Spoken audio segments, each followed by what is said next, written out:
my name is Melissa Erickson. And I'm Nicholas Merritt, and we're students in Indiana State University's Doctor of Athletic Training program. Today we'll be demonstrating joint mobilizations to assist with shoulder flexion and also a joint mobilization to assist with ulnar deviation at the wrist. Okay, so today we're going to do treatments to kind of help increase that motion in your wrist and help with the pain a little bit too. So first thing we're going to do, you're going to have rest your hand on here for me. Awesome. And then what I'm going to do is I'm going to pull your hand a little bit so it kind of feel like we're stretching it out, and then I'm just going to pull up towards me, okay? So we're just going to do it very light at first, and then we're going to work our way up with more aggressive motions as you can tolerate. So today we're going to do joint mobilization to kind of help with increasing ulnar deviation.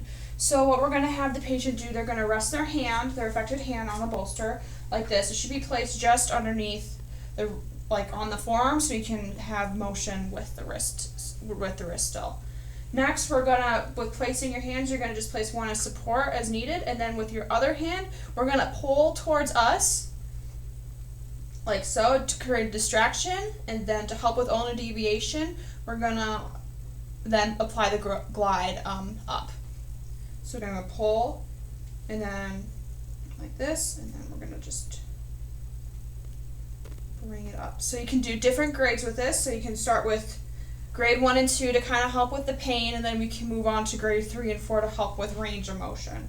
So we got grade 1, we got grade 2, we got grade 3, and then you got grade 4.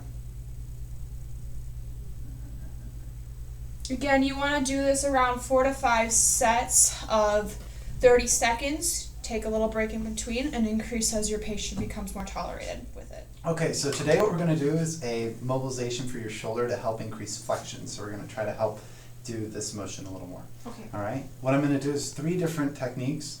One that's going to push your shoulder backwards, one that's going to push your shoulder down, and then one that might be a little uncomfortable, but it'll be effective to push on your shoulder blade to help with that motion. Okay. So that one's going to be a little uncomfortable. These other ones should feel pretty good, kind of like your shoulders moving around in the socket. If you have any pain or issues with anything, just let me know and I can decrease what I'm doing or just stop and we can try something else. Okay. Okay? Do you have any questions about anything? Nope. All right. So now we're going to actually execute this technique to help increase shoulder flexion for joint mobilization. In this Maitland mode, we can do 3 different techniques, one of which will be to increase the inferior glide and posterior glide. So we're going to do 2 different techniques for those. The best thing to do is to distract the shoulder. So she's going to come up into my side just a bit, and you can hold on my side, Melissa, if you want. And then I'm going to distract her shoulder here, and then we're going to find the glenohumeral head. And I like to use the webbing of my hand because it's a little more comfortable than doing straight fingers, and then you can actually get a grip of the humeral head underneath within the glenoid space. And then apply that posterior glide in the 3 different grades that we would want to be in. So 2, 3, or 4 to help increase that motion. Grade 1 would be good to decrease pain. So here we have that glide. You want to really focus that you're at that head and you're applying the distraction. Then we can also do an inferior glide at the head as well. We're going to have her arm a little bit lower to help increase that inferior glide. She's going to be relaxed. I'm going to distract here and then go from the top about at the acromion process, but really focus at the humerus, and then apply that glide downward. Same thing, 2, 3, 4. To help with that motion. And then we'll also be mobilizing the scapula to help with that shoulder flexion, because we know that the scapula is also going to move while the shoulder goes through that motion.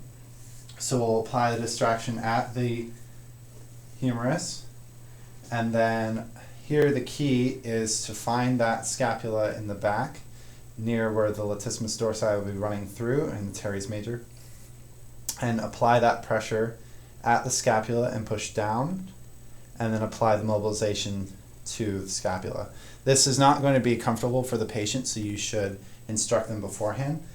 You may have to move your fingers around depending on the location of their pain, if there's any tenderness. You can also focus on relaxing those muscles before the procedure is completed to help with that decrease in apprehension. Thanks for watching this video. If you like it, give us a thumbs up and please subscribe below.